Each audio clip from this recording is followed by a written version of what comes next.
Hi viewers, welcome to miracles TV. இன்றைக்கி நம்ம பார்க்க போகிறது கடலைப்பருப்பு துவையல் எப்படி செய்கிறதுன்னு சொல்லிட்டு. இதுக்கு தேவையான பொருட்கள்: ஒரு 5 காஞ்ச மிளகாய் எடுத்துக்குங்க, ஒரு 5 பல்லு பூண்டு எடுத்துக்குங்க, 3 ஸ்பூன் கடலைப்பருப்பு எடுத்துக்குங்க, கொஞ்சம் கருவேப்பிலை எடுத்துக்கோங்க, அரை ஸ்பூன் சீரகம் எடுத்துக்குங்க, ஒரு சின்ன அளவுக்கு நெல்லிக்காய் சைஸ்க்கு புளி எடுத்துக்குங்க, அப்புறம் தேவையான அளவுக்கு உப்பு, ஒரு 3 பல்லு தேங்காய் எடுத்துக்கோங்க.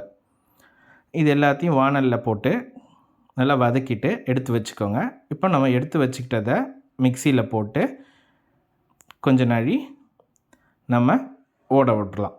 இப்போ நம்ம ஓட விட்டால் வறுத்து எடுத்துக்கிட்டதை ஒரு கொஞ்சம் நீங்கள் நல்லா மழைன்னு வர்ற அளவுக்கு எடுத்து வச்சுக்கோங்க. இந்த பதத்துக்கு இந்த எடுத்து வச்சுக்கிட்டதை ஒரு தாளிப்பு பண்ணுவோம். மறுபடியும் கொஞ்சம் எண்ணெய் விட்டுக்கிட்டு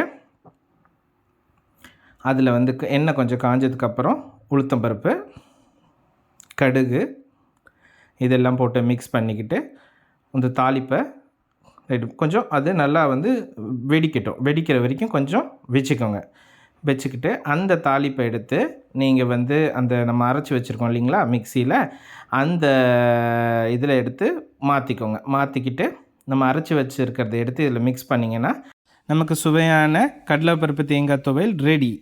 என்ஜாய் பண்ணுங்கள்.